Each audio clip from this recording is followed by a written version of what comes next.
And hello, I'm with David Hanson. He is one of the CEOs of Ultra, which is an interesting blockchain company that's in gaming. And I'm glad to have the chance to speak with you today, David. There's definitely a lot of innovation going on in gaming as the industry continues to boom. And I would like to definitely hear what you and Ultra have to offer and develop and help the game industry thrive.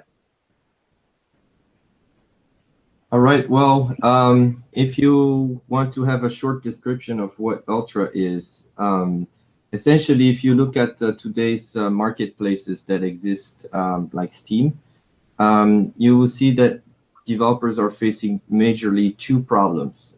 First one is an unfair revenue share cut. Back in the time when you released a game in Steam, there were very few games, and so as a result, releasing a game there would bring you a substantial amount of players, good sales, and everything was great. But today the market changed, and on Steam you have about 300 games released every month, and so this doesn't happen anymore. So if you make the parallel, for example, if you rent a place inside the mall, you're going to pay a substantial price for your rent, but as a result you don't have to actually make marketing or just like a little bit, and you're still going to make money because there's a lot of traffic.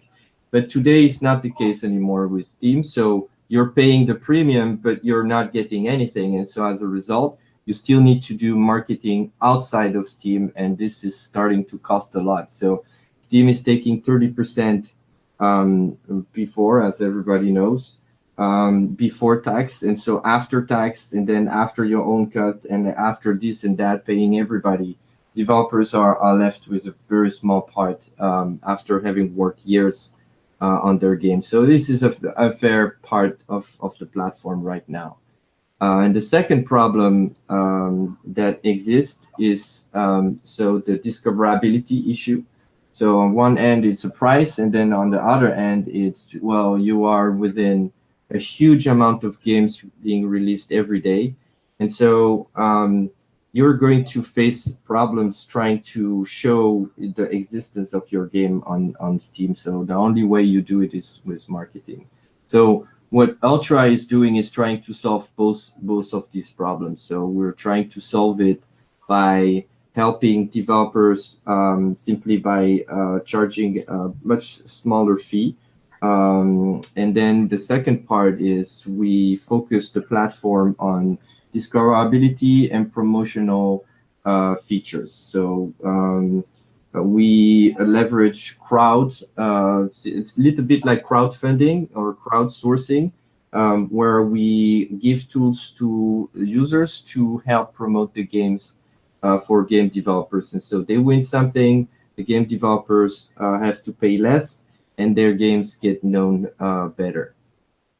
So this is there's a lot of things that blockchain allowed us to do, and so this is why our platform is powered by a blockchain foundation.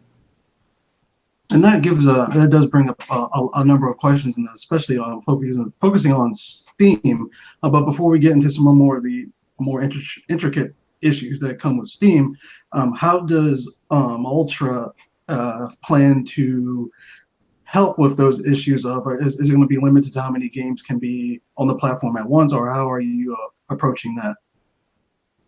Well, we will do something similar to what Steam does. I mean, don't get me wrong. Steam has done great things for the game industry, and we should all be thankful for what they have done. But I think right now they should have made changes, and they're not doing it. So in our case, what we're going to do is to provide different ways of browsing games on the user interface part, and then we're going to provide different ways to discover them by invitation through users. But we are going to probably accept all games on the platforms, but we're going to segment the platform in different areas. So you're going to have maybe a curated area, and then a free for all area, where of course there will be still some rules, because you don't want people to start uploading illegal games, right? So there is curation on both sides, but there is one side that's going to be much more curated, and then another side where it's like a library where you just go around and maybe find a book, and then suddenly you love that book, and you start telling about that book to everybody, and then it gets successful. Yeah, and that's actually one of the questions I did want to bring up. Steam has been receiving a lot of critique for what some have called moral policing and deciding what games can be featured on their platform. Some of that comes down to some critiques that come down to them policing the female body while they're allowing graphic violence and certain hot button issues that a lot of people don't think should be on a Steam platform. How is Ultra going to try to mitigate having those kind of controversies on a big gaming platform? Yeah, so this is still being discussed internally. Personally, I'm an advocate for letting people do what they like to do.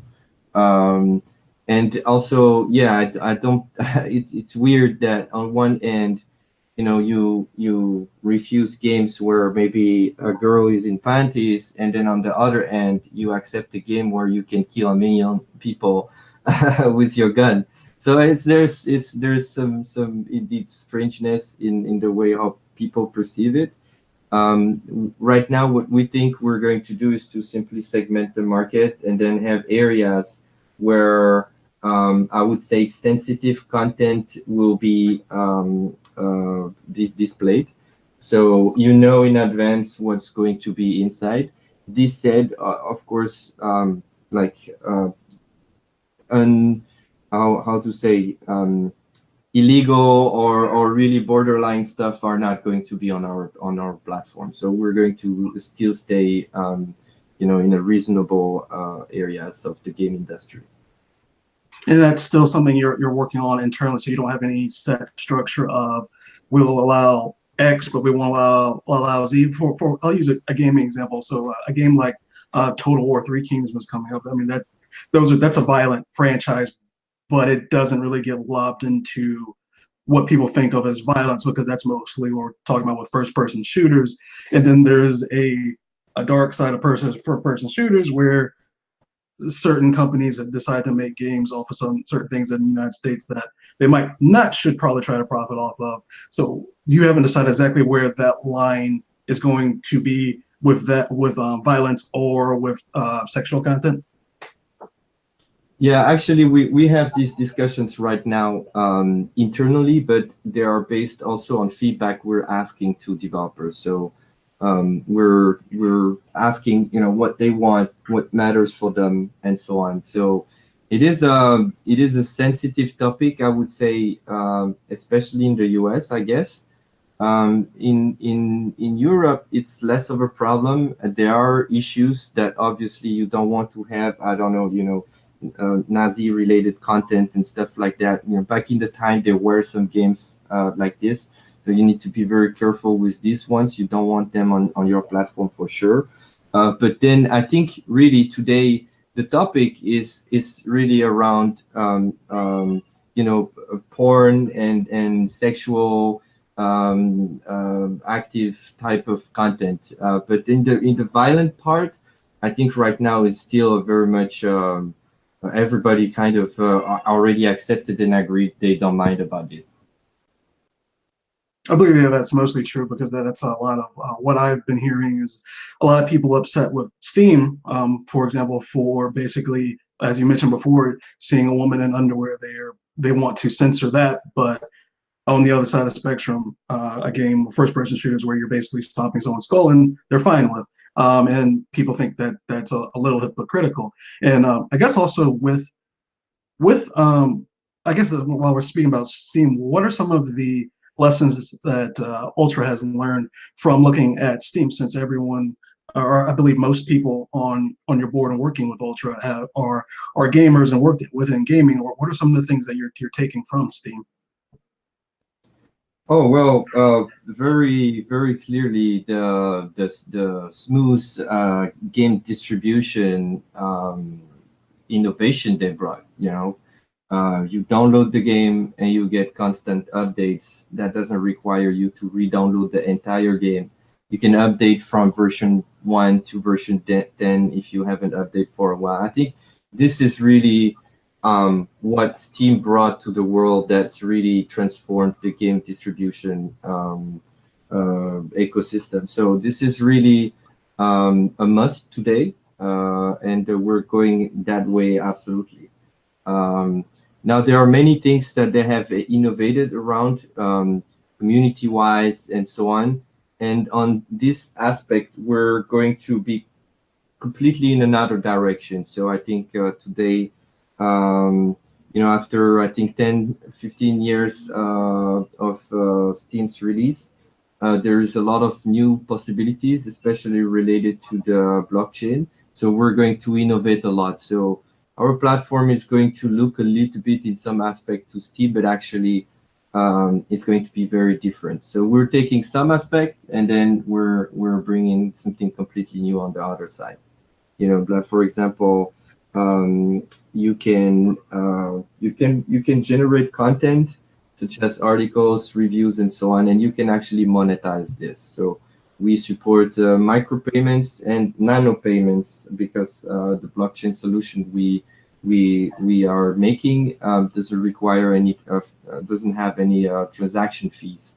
So we can let somebody write an article and pay him $0.001 per view, for example, and that would still work.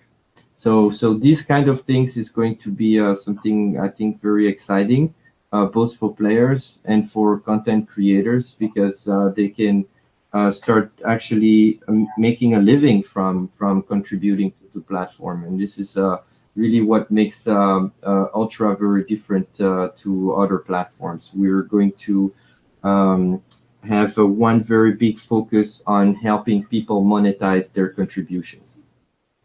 And you said some fascinating things that I would definitely want to ask about. You mentioned that you also basically will be allowing game journalists to also be able to contribute and make a living on the platform. And there's been a lot of criticism and critique about games journalism and the direction it's going recently. So that's something that I think is a pretty big deal, and that's definitely something that Steam does not offer. Or I can't think of any other platforms that offer something directly like that. Could you go in a little bit more detail about that? Yeah. So actually, there's something that we haven't announced about the platform. And it's, to me personally, it's the most important part of the platform. Now, what happens is that today blockchain projects, when they start, they lay down their old plans in advance, and then it takes a year and a half to be developed. And then at the end, actually everybody knows already what they are going to do, and you can start seeing copies of what you're doing. So on our end, there is actually a big chunk of the platform we've never announced, and we're going to announce in the coming months. And I believe it's one of the reasons why so many top executives are in our company. It's because they saw really the transformative nature of this concept. And it goes around monetization services that can integrate in the platform. So everybody can contribute in different ways, in some ways that are predefined. So for example, writing articles, writing game reviews. But then we also have a way where you can create your own kind of, how to say, media fashion, with the way you want to promote your media content and so on. You can craft it just your own way and still monetize it. And then we will have also a press center that will allow people, I mean, game developers to more easily reach out to the press and to provide the material to them. So there's going to be a very cool, so we will simplify the life of both game developers and content producers, and then the consumers behind. So we're kind of like have a full spectrum solution for marketing games. So it's really, again, the objective is to reduce marketing costs, simplify, streamline the whole process for game developers to become successful more easily and cheaper. And with that, will Ultra also will, I guess, content creators or journalists also be able to write about uh, games that aren't featured on the platform, or are you planning on featuring a lot of the AAA games also on the platform in some way or fashion? Absolutely, absolutely. So Ultra Games is going to be as much a game distribution platform as a media platform. And I guess also, since a lot of people don't still aren't quite informed about all the intricacies of blockchain, will Ultra also work, or what will a specific coin that will be working with Ultra, will fiat currency be compatible as well, or how will that work with the transactions? Yes, so what we provide, actually, our solution is absolutely transparent to users and also to game developers. So we provide a SDK that will simplify all transactions, so game developers don't have to worry on how this all works. And then for users, either they own Ultra coins and they can spend it on the platform, or they don't, and then they can use a normal credit card, PayPal, or whatever payment, local payment gateway they have.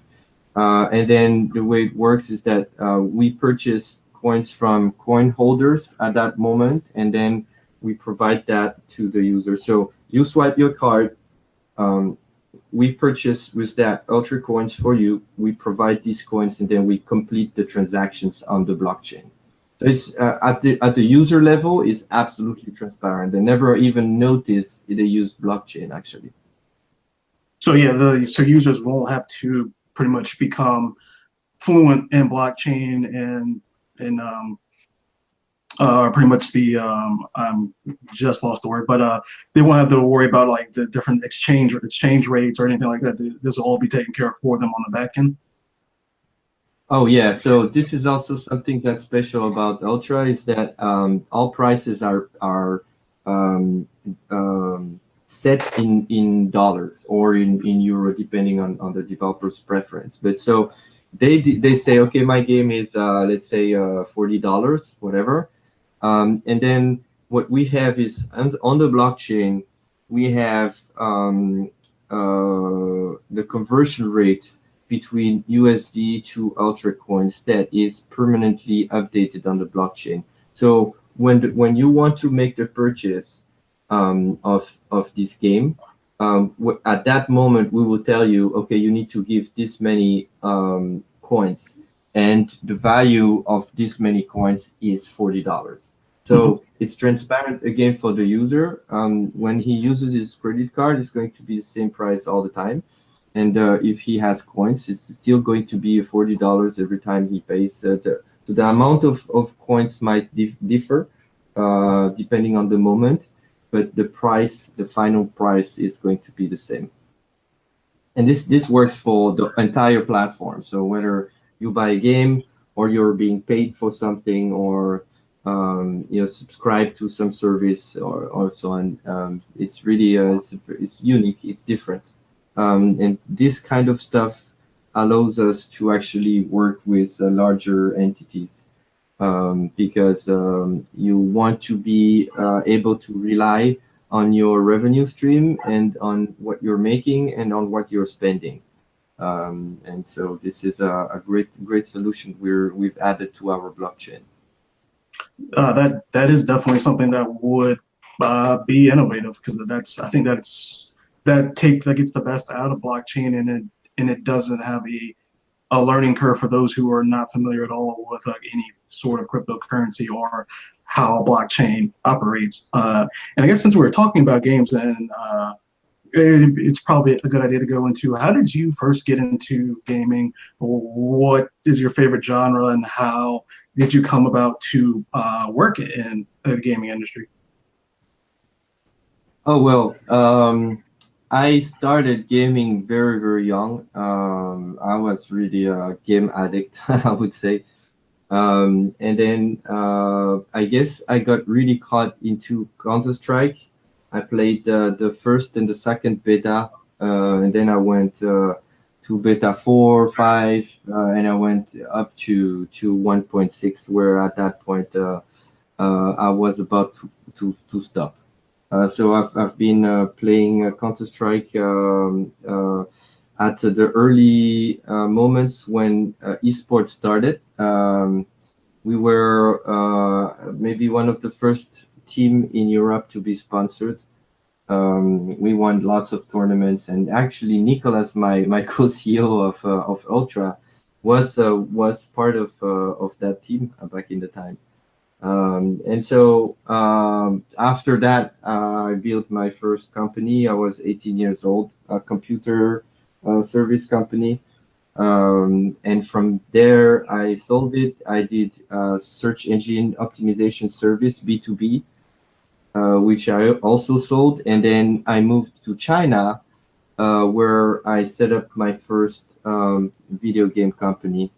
And then since then, so it was my dream to do video games. So once I finished with the SEO business to business heavy stuff, I thought I would go to a more fun part of the IT industry. And since then, I've been working in it, and it's really been a pleasure. It's exciting.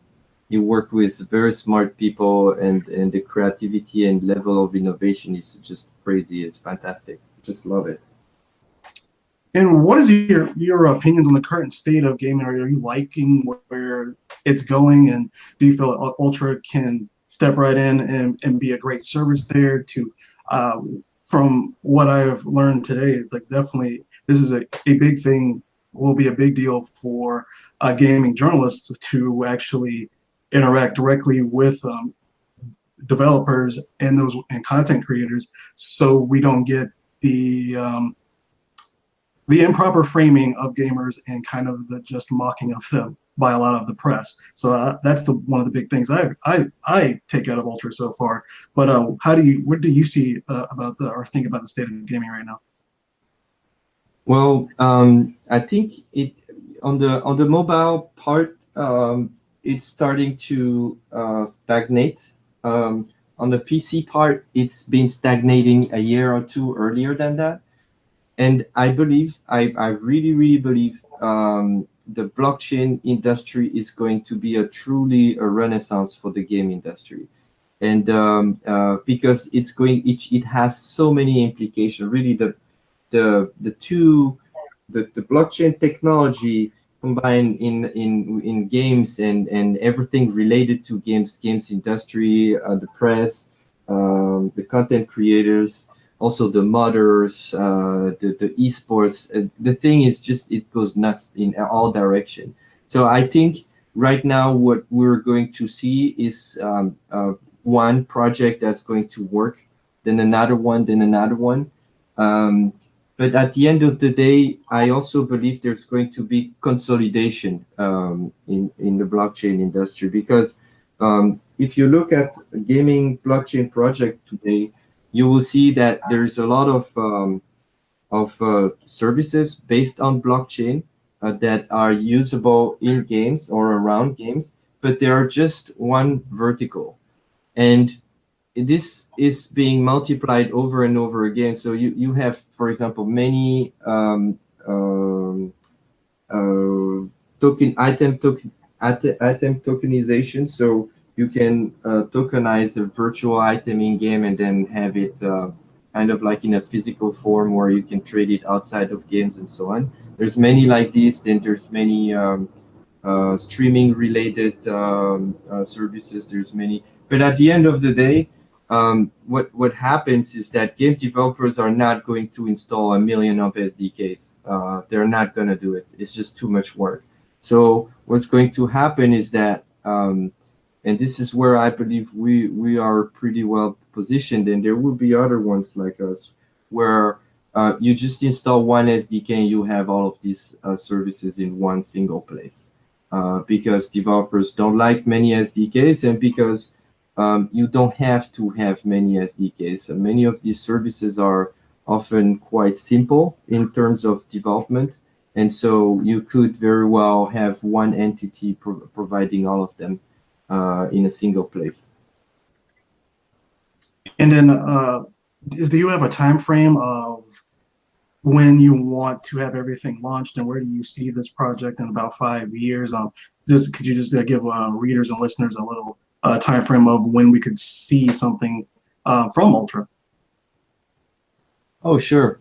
So Q4, we're going to have a first release, MVP, which will provide a store very similar to Steam in many ways. And then Q1 or Q2 next year, we're going to have our larger platform being released. Like our secret sauce, unannounced secret sauce will be shown at that time. Yeah, that sounds great, and I definitely look forward to hearing more about the project in the future, and definitely will reach out again. And I appreciate you taking the time to speak with me, and I will definitely be reaching out again in the future. Thank you very much. Anytime, just call. Thank you. Have a nice